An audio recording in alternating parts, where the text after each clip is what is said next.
All right, we are live. What's up, everybody? Cover Band Central audience. This is Steve Witchell, founder of Cover Band Central, your pal, your favorite bass player. Probably not. Some of you, maybe. It is December 30th, 2020. We're almost out, guys. We made it. And we're happy to ring in the new year with you guys and hope for better things coming up. So far, nobody is viewing. I don't know. Oh, there we go. Okay. Just wanted to make sure we were definitely live. It is 11 a.m. here, Central Time in New Orleans. And we have a special guest this morning. Very happy to talk to this guy. We've had conversations in the past. We did an interview in the Cover Band Central VIP group quite a while ago. And I believe, and Mike's going to have to refresh my memory. I think I did an interview with him. I think that's how we first got started. So we're going to go back to that beginning. But his band, the Pork Tornadoes, is one of my favorite cover bands. I think one of the premier cover bands in the United States. They're great players. They're great guys. And they're super pro. And they stay on top of what's going on in the world and what's going on in the industry, especially. And, of course, for everybody in the industry, this year has been very difficult with shows canceled. People losing revenue and people not knowing what to do. So these guys have really kind of stayed on top of technology and been innovative. And they're doing a special New Year's Eve live stream. And we're going to talk about that. We're going to talk about the whole setup, how they came up with this idea and how they're going to execute this. And without further ado, ladies and gentlemen, from the Pork Tornadoes from Iowa, Mike Shulte. There he is. Hey, man. What's up? No, I definitely did interview you. That's how we first talked. I have a local Iowa-based music podcast called the Iowa Music Podcast, and we did an interview with you. Right. Okay. And do you still have that? Because I don't think I have a recording of that. Yeah. I'll send you a link for sure. Okay. Yeah, because I want to link that to my stuff because I listen back to it because I don't. That was a year and a half ago, probably about. Maybe more. Yeah. I was looking back through Messenger when I first started talking to you, and it was April of 2019. A simpler time, man. Everything was so simple. Right. Back when life was normal, as normal as it could be. So your band, you guys have been working real hard for a long time. And I was just kind of scrolling through your YouTube page, and you've done a bunch of different music videos. Of course, In the Air Tonight is one of my favorite ones that you guys did. Cover a Phil Collins song, and really cool concept. And we talked about that in the VIP, and anybody wants to check it out, you go see their YouTube channel. But one thing I was just watching, you did a series. I think you've only done 3 so far, but A Day in the Life of a Cover Band.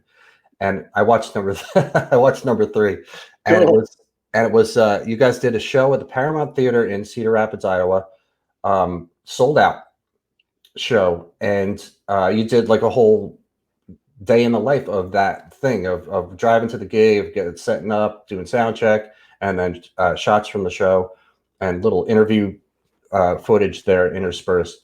Tell me about that whole process of that idea of doing that and that show particularly. That was one of the last shows I think before COVID hit. So, that was our last show, and it was just, it's so weird to think back to that this perfect moment in time was captured and immortalized, and then all of a sudden everything went crazy. But we came up with that idea. A good friend of mine said, hey, I love your YouTube channel. I love all your music videos. They're great and all, but what I really like and what I really tune into are the personal behind the scenes videos, show me your gear, show me what it's like backstage, show me what a day in the life of a cover band is. And we kind of ran with that idea. And I think to anybody listening, music videos are great, but some of your core fans really do want to get to know you personally as well. And just think about the television landscape right now and the YouTube landscape.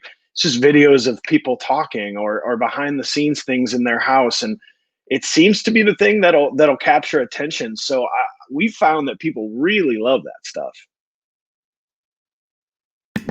I'm sorry, I muted myself. I agree. I mean, people are stuck at home. You know, it's for most of this year because of COVID. You know, people are obviously going out for certain things, but for the most part, people are staying at home. They're not going out to clubs and bars because there's no bands playing. So you got to provide something. And I agree with you that you guys have 20,000 plus followers on your Facebook page.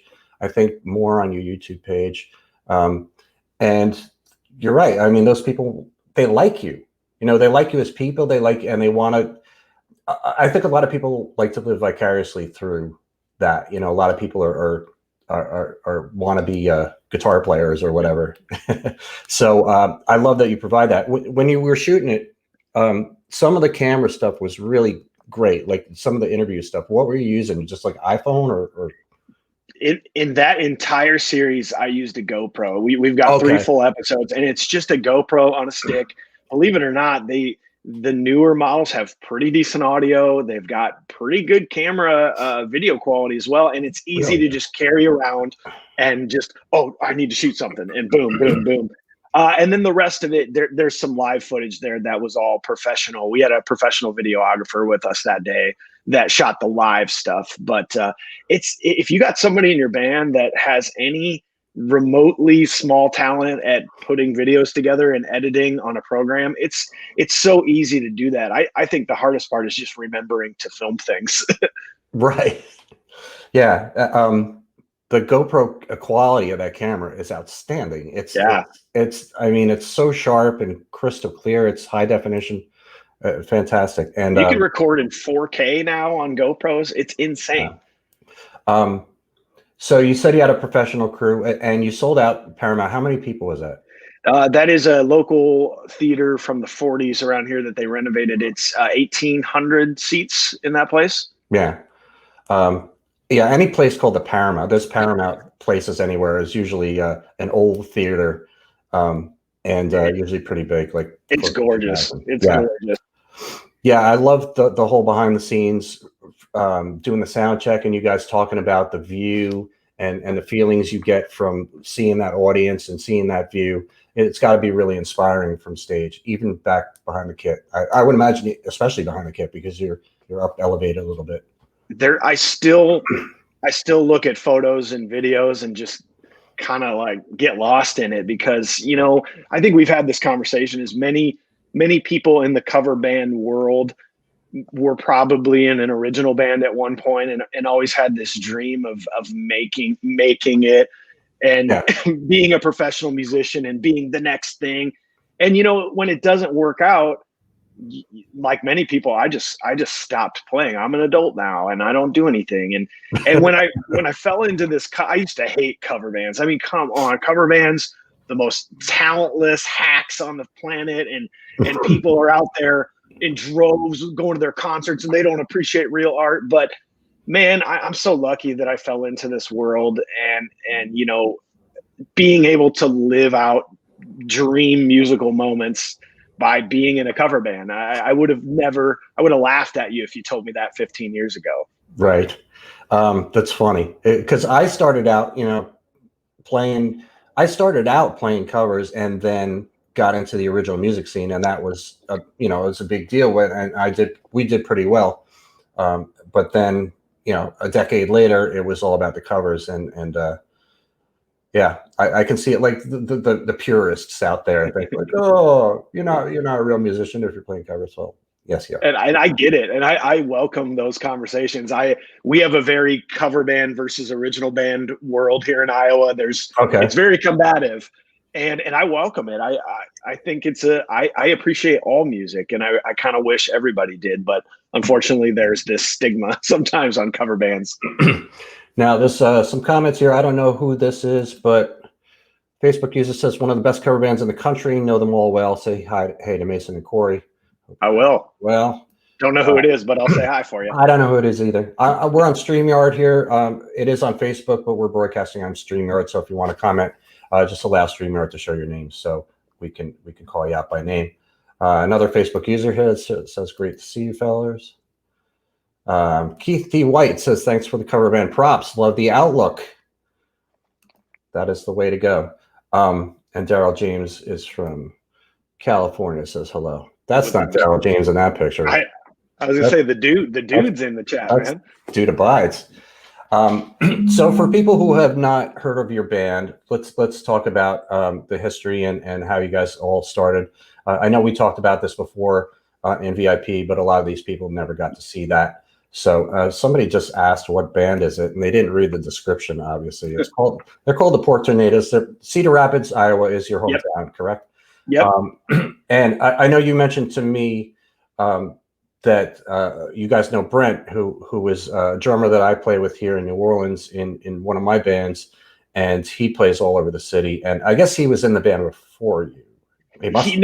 Brent was in a different band from the area that we had some mutual connections with. New Black 7 is who he played with. Okay.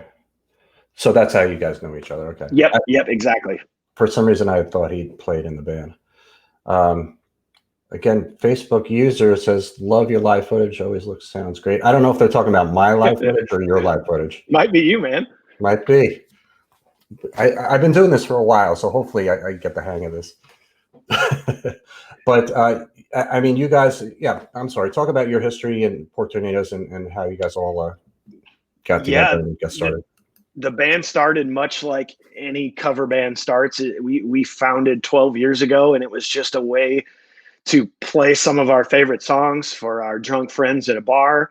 You know, nobody really cared. Nobody knew who we were, especially with a terrible name like the Pork Tornadoes. But, you know, eventually we found a little bit of a niche. We found this kind of bearded men playing woman pop songs niche that just happened sort of as a joke. And people really started to latch onto that. And I'd say about 8 years or so ago, we started to gain some traction locally in our hometown area of Cedar Falls, Cedar Rapids. And then, you know, I don't know what that magic moment was, but we kept trying to push boundaries. We never got complacent. You know, I think it's very easy to get 100 people to come to your show and feel like you made it and feel like we're the best around and we can't plateau from here and we can't go any higher. But we never got that way. We kept saying, well, what's a bigger venue we can play, and what's more. How can we get 200 people in this venue? How can we sell out this theater down the road? And we just kept going, and people took notice. I think one of the big catalysts for us to from then to where we're at now and building up a following has been our videos, our music videos, our production. We took it as seriously as we could, and we've always hired professional crews and made sure audio and video was perfect when we put them out. And in particular, we did a cover of Tennessee Whiskey, which funny enough, it was like we barely knew the song. We just kind of did it as a whatever, let's record this. We're already in the studio. And somehow that video just took off. We put it on YouTube with no expectations, and it's just under 5 million views right now. It's like the 5th highest viewed cover of Tennessee Whiskey on YouTube, which is insanity. Wow. It's such a great song. And I think the timing of that video was perfect because it was really peaking for that song, and you guys killed it in that video. So that's one of the things. I did an interview a couple weeks ago with this guy from this band, First to 11 from Erie, Pennsylvania, and they have a cover of Sweet Child of Mine that has like 5 million plus views or something, or it might even be more than that. But I think song selection is crucial because you know if you find people searching, like for some reason, if somebody was watching Tennessee Whiskey by Chris Stapleton, then YouTube might say, "Hey, check out this version by Port Tornadoes." I mean, they do that suggesting all the time, so that might be one of the reasons. Yeah, and it's just we had another video go kind of viral again, the same how does this happen sort of thing, but we were playing a tailgate, an official tailgate for the Minnesota Vikings last season. Okay. And the Vikings have a drum line that comes by and performs at the pregame, and we just mutually said, you know, it'd be hilarious and awesome is if you guys played In the Air Tonight with us. And so the drum line came in during the fill, and I mean, it wasn't we had never rehearsed. It was totally impromptu. It wasn't the greatest performance, but we put that on our Facebook page, and that went over 1 million views on our Facebook page. And it was even stolen by a few different really high profile Facebook pages that put it on theirs that had multiple millions. So I'm a firm believer that as long as it's cool, interesting, and good content, put it up. You never know what's going to happen. Right. That's one of the reasons I really love you guys for that, and for the attitude of the, like, you know, let's just go for it. Let's aim high, and that's I think that's a thing that keeps people from moving forward, is that they're fearful of something, of like screwing up, of not be good enough, of not getting enough people to the show, and the only way you're really going to ever progress in anything, but definitely in this industry, is to take some chances and do it with you know, spirited, have fun, you know, like, don't worry about things that might go wrong, because things are going to go wrong, but you know, you still got to try. And the one thing I can tell anybody in here is I was always focused on numbers, and I was always focused on if we could sell this many tickets, if we can get to this many Facebook likes. It never goes away. You never get to a point where you feel like you've been 100% successful and you're the best ever. I mean, I still fret about if we sell slightly less tickets than we did last time.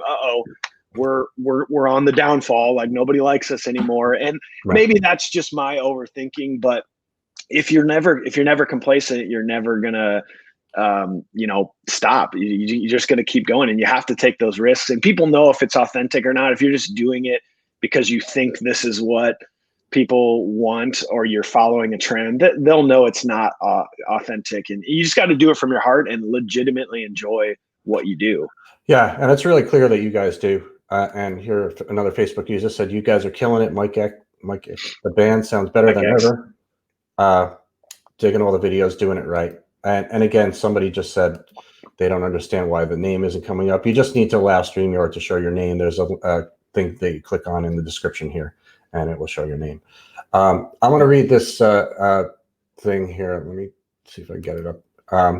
A post on your Facebook page, you know, just a kind of a recap of 2020. But like, I'm going to read some of this. It says, you know, referring to COVID and this stuff, it says it feels like a punch in the gut in trying to focus on the positives, even if there weren't that many. The takeaway from this year is to never take things for granted. Always buy that concert ticket. Always agree to meet your friend for a happy hour. Always say yes to the wedding invitation that comes in the mail. Always take that trip that you've been planning to take. You know, it's such great advice, because you never know what's going to happen, and kind of live now. You know, don't wait. live now. Do things now. Take chances. If there's ever been a positive to take away from this horrible year, it's that. We did it coming up in our New Year's stream. There's a little retrospective interview that we did that we'll probably put up on Facebook later. But my positive takeaway from the year was remembering how important playing music and this band is, and my friends and the fans is. You sometimes do take that for granted. You never think it's going to end, but I'm fully realizing that I'm not ready to stop playing music, and I'm not ready to quit this band. And I mean, I am so excited for when things get back to normal. Yeah, if they do. Come on, man. I'm just kidding. I know they will. Bob said, "Well put, Stephen. Mike, musicianship is the best psychotherapy." Yeah, man. So more on this post here, and you guys, you put up some stats here, and very sobering to really encapsulate what happened this year. Your stats: 11 shows played, 44 canceled shows, 10 venues, 8 cities, and 2 states. And you did 8 live streams, 4 festivals, 1 corporate private party, 1 wedding, and 1 high school prom. High school prom. Yeah. 2.6 million views on your videos, which is really good. And 350,000 streams of the new album Beard Pop. And you have a podcast. You had 6,000 listens, and these details go on and on.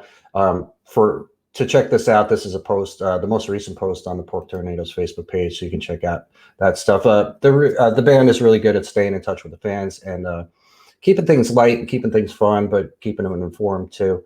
And the social media aspect of this is super. I mean, it's always been super important. And I think you and I probably talked about that a year and a half ago, but especially now because people are stuck at home. So, and people are on their computers.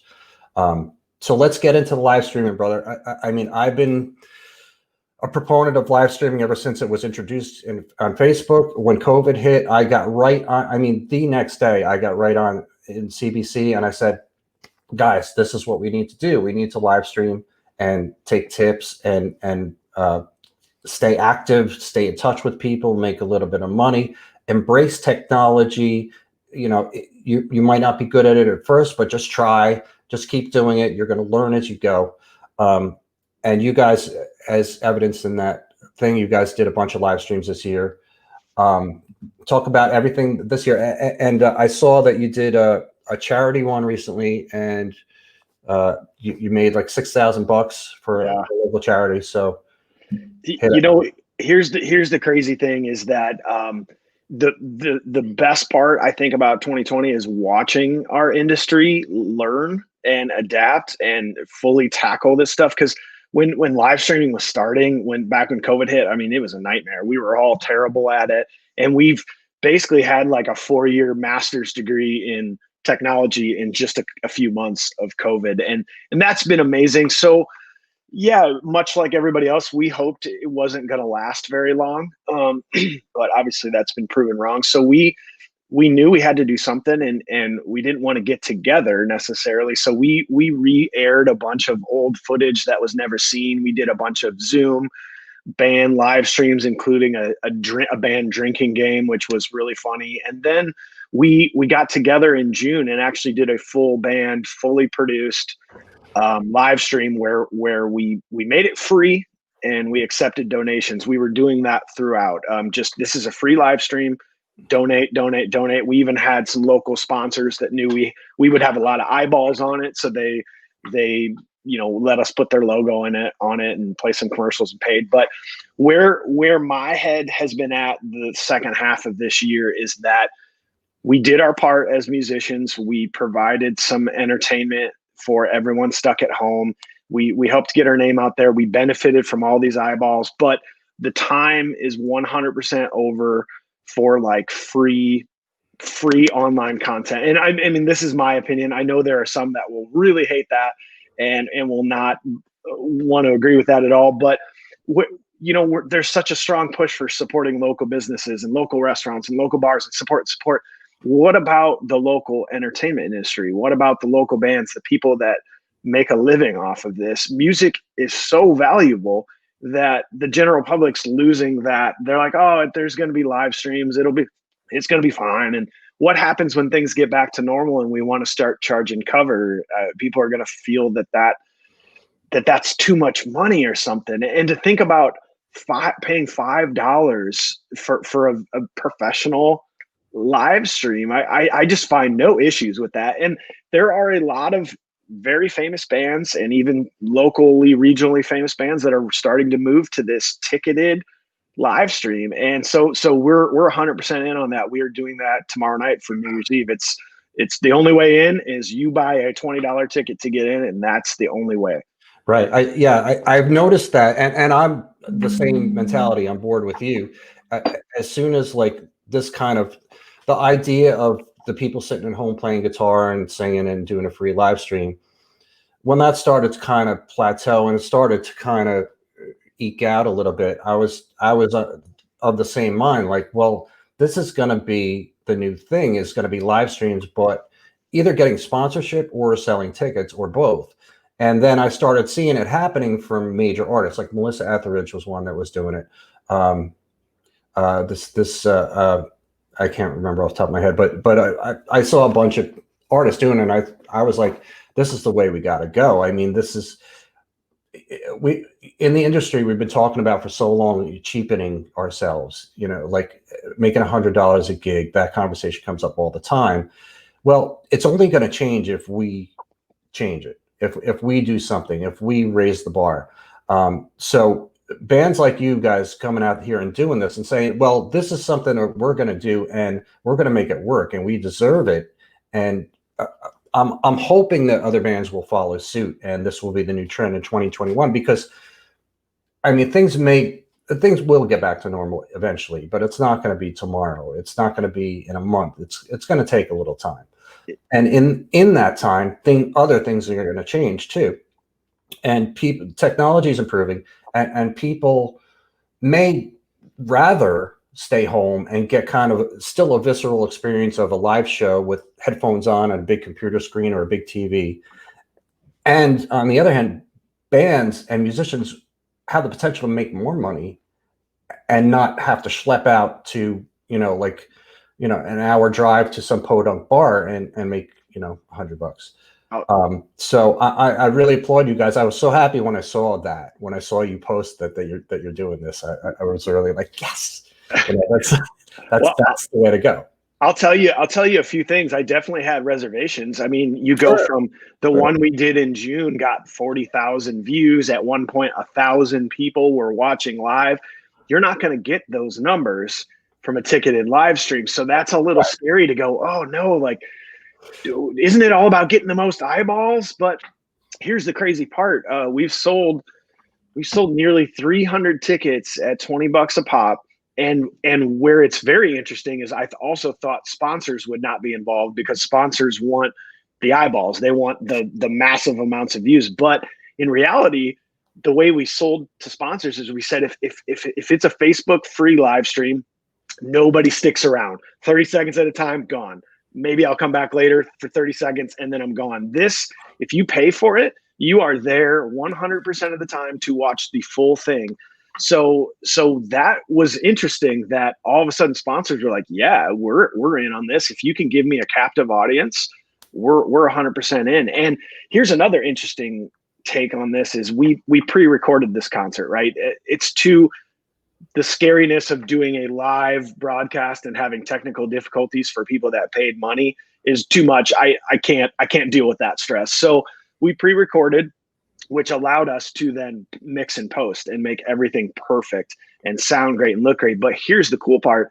The money and time we invested in that is now we have a full-blown 90-minute perfect live concert experience that now virtual conferences and holiday work parties and festivals that are being virtual now are buying this because they want to provide a live virtual concert for their fans and for their attendees. So all of a sudden, this is one of the better money-making ventures we've ever gone on for just taking a little risk. So I'm always happy to provide those kind of numbers, because I think if you do it right, like, this is going to be a very good thing for your organization. Yeah, that's great. And I'm psyched to hear that you pre-recorded it, because I'm working on something for the new year for Cover Band Central, because I know you're not selling tickets through Facebook. You have another way you're selling tickets, but Facebook introduced to pages in September the ability to have events and sell tickets prior to the event. So my wheels were turning immediately, and like thinking, what can I do?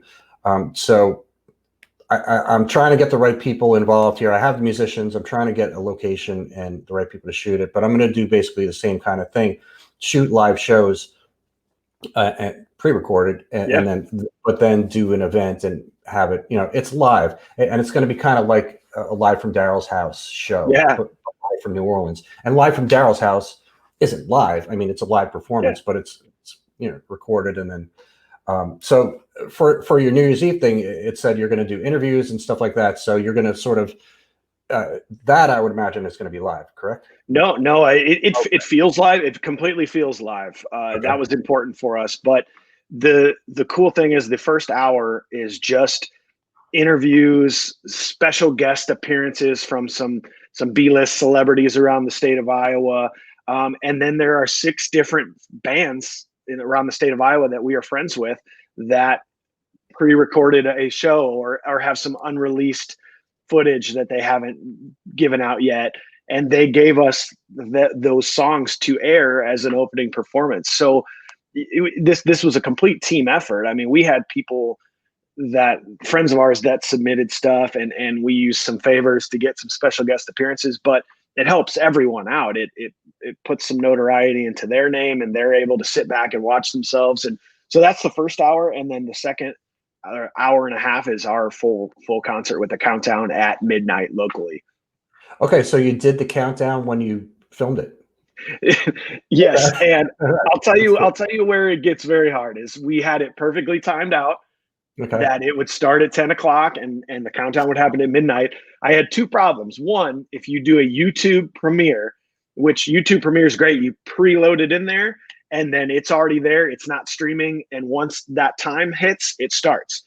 However, in practicing for that, there's about a 30-second lag from when it should actually start to when it starts. And then they add a 2-minute countdown to it. So now we're about 2.5 minutes off. So I redo it, right? Then when you render a 2.5 hour long file from Adobe Premiere, which is, by the way, 20 gigabytes, it added 8 full seconds because of frame rate differences. So we're off again. So I've spent a lot of time trying to perfect this, and it's not going to be perfect. It's going to be off by a little bit. And we disclaim that to people. Say, who cares? It's 2020. Yeah. I mean, right now it's 11:33 a.m. here Central Time. But if I walk in my bedroom, it's 11:35. If I walk in my kitchen, it's 11:32. So yeah, it's not perfect. Yeah, time is not even real anyway. So that's super cool. So you sold a bunch of tickets already. Anybody wants to get tickets to this, I highly encourage it. I apologize I didn't put the link in the description here, but you can find it at the Pork Tornadoes Facebook page. It's and an easy link too that we set up. It's a link tree. It's porktornadostickets.com. Super easy. That'll link you to right to where you need to go. And here's another cool. Not only did we partner with local bands and special guests to help amplify that audience, we also picked some local nonprofits. We have 10 to 12 local nonprofits that we said, hey, help us share this event to your fans, and anyone that selects your nonprofit at closing, we'll take 25% of that and just kick it right back to you. So actually, I was talking with our friends in the other cover band page, Adam and Dan, and they have a local Atlanta-based charity called Songs for Kids, which does a lot music related and kid related. And if you select covers for kids, if you're going to buy one of these tickets, 5% or 25% of that is going to go to Songs for Kids in honor of all cover band musicians around. So excellent. Dan said he's here. He's a Facebook user. Yeah, there he is. I've known Dan for a long time as well, and Adam is also here, both from Cover Band Confidential. They do a podcast, and love both of those guys. And Adam's here, and Adam said that you wear a beard wig. And, it's true. Keith White asked a question. Other than Facebook live streaming, are there any other platforms you guys have used? I know you're YouTube, but anything? Yeah, I mean, we initially did it all on Facebook because, let's be honest, that's where the most eyeballs are. And to go back to what you said earlier, with this new Facebook way to do online events and ticket, they're pushing everything. They want to keep everything within Facebook. If you are going to do something in the future, I've learned that you probably want to go that route, because if you're doing an online event somewhere else, but you're promoting it on Facebook, it gets buried pretty quickly in their algorithms if you're not using Facebook. So consider that. But with what Restream capabilities, you can do Facebook and YouTube. This in particular, I just think the experience is much better on YouTube. It can be 1080p. It just feels better. It can stream onto televisions better. So yeah, this is YouTube for our streaming. Yeah. Okay, good.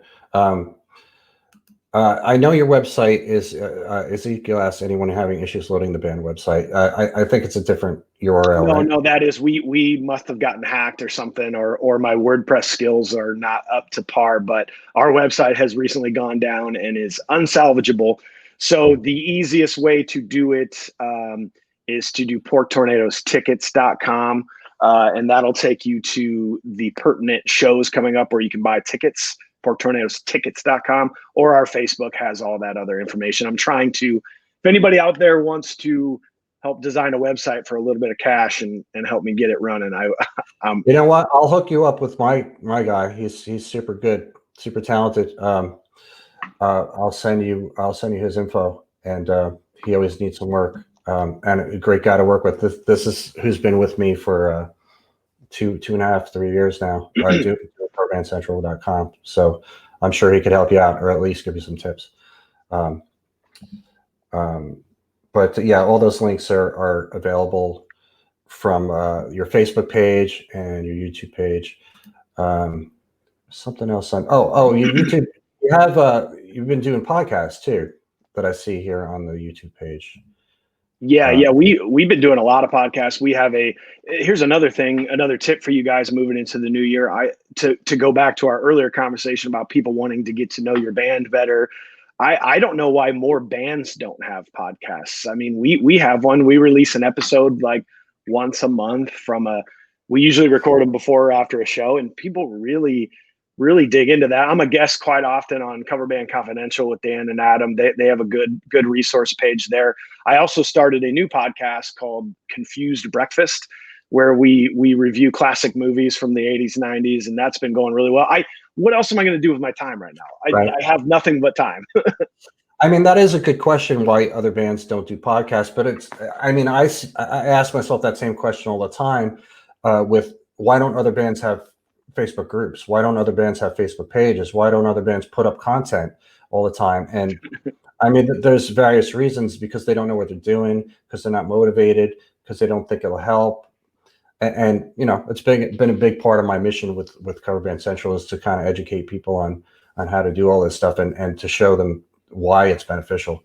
And you guys are a prime example of that. But I mean, you have to really be passionate about what you're doing in the first place, and you kind of have to be good too. Well, and you got to have people that everybody in your band's got to be willing to participate and to want to push this thing forward.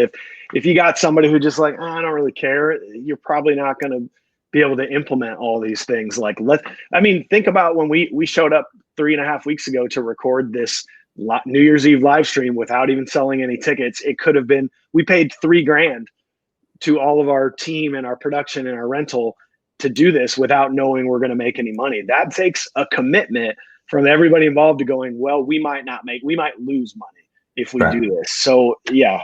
You got to take chances in life. And Adam said, personal branding is everything. It sure is, for bands and for, anything in business, anything you want to do, especially now. All right, Mike. Well, anything else you want to tell the adoring Cover Band Central fans? Yeah. What I tell everybody is I'm very approachable. If you ever want to shoot me a message, my name is Mike Shulte. You can get me on Facebook, or message the Pork Tornadoes on Facebook, and you have a question about something. How did you do this? How do I help me set this up? What's a good idea? I love this community. I love music. I just love music and bands and musicians, and I love to help. If there was someone 10 years ago that could come along and say, I've got some knowledge that I've learned, here it is, I would have been all over it. So it's not coming from a look at me place. I genuinely do want to help and allow people some success, Yes. And I'm going to show, that's the name of your band here, just in case people didn't know what. You know what? It's memorable. You don't forget that name. Yeah. I don't know what the hell it means, but you don't forget it. Ezekiel said, hope you guys make a killing New Year's Eve. I hope so too. And like Mike just said, he is definitely approachable, because I messaged him last night and said, hey, you want to do this thing tomorrow? And he was like, yeah. Again, I got nothing but time right now. Yeah, all of us do. Mike, again, thank you. Always a pleasure to talk to you. Good luck with New Year's Eve. And if I'm home, which I think I'm going to be, I'll probably get a ticket and check you guys out. I want to see the show. Yeah. If you're out there and you want something to do, if you want to watch it and then ask us questions later, grab a ticket. Don't forget to select Covers for Kids, and we'll donate $5 of that right back to a great music charity. Music for Kids is what it is. So it's going to be great. Yeah, and there's one cool thing that you put on there for tickets. If you're in a different time zone and you want that countdown to line up as close as it can be to midnight, where you guys count it off, then you can buy a ticket for that. So that's a pretty cool option that you guys put in there. Yep. All right, Mike. Happy New Year. Yeah, same to you, buddy. You can hang around, but I'm going to close this out. CoverBandCentral.com. Everybody, go sign up for a free profile for you, your band, or both, and go check out Mike's band on all the formats there. We'll see you later.